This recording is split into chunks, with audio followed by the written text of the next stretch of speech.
y a un poète martiniquais qui s'appelle Édouard Glissant qui disait « Agis dans ton lieu, pense avec le monde ». Je crois qu'on peut appliquer cette maxime du poète martiniquais Édouard Glissant à Marie-Léontine Tibinda parce qu'il y a dans son œuvre ce qu'on pourrait appeler le génie du lieu. Il parle de Girard, il parle de Mayombe, il parle de son enfance, et ça c'est très important.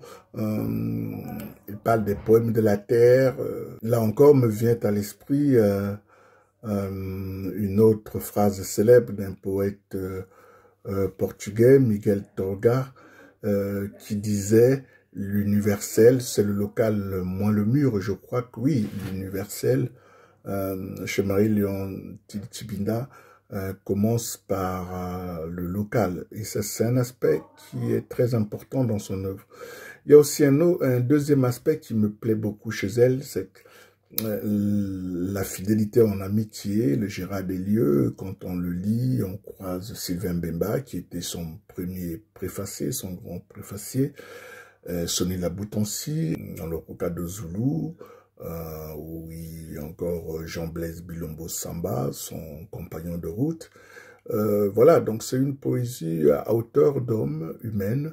Et je me souviens aussi qu'elle avait publié un recueil, je pense sous une lèvre naissant d'une autre, je me souviens plus du titre exactement, où les poèmes étaient quasiment des tontines, parce qu'il s'agissait de la maternité, donc c'est quand même un thème assez rare dans la poésie. Donc voilà, j'ai préfacé parce que j'ai pensé que elle était une pionnière dans notre histoire littéraire. Il y a des grandes figures masculines, mais les femmes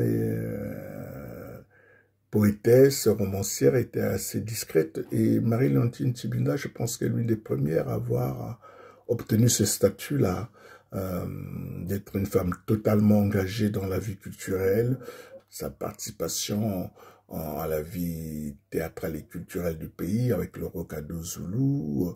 Donc voilà, c'est quand même un moment important dans l'histoire littéraire du pays. Et donc voilà pourquoi quand elle m'a sollicité pour la préface, je n'ai pas hésité une seule seconde, parce que il était temps de la saluer, parce qu'elle a beaucoup, comme j'ai dit, contribué au rayonnement de la vie littéraire congolaise. Voilà.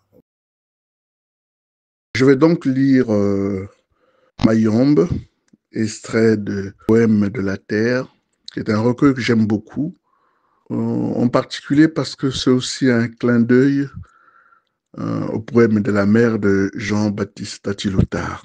J'ai toujours associé le poème de la terre au poème de la mer. Donc voici le poème Mayombe ma tombe.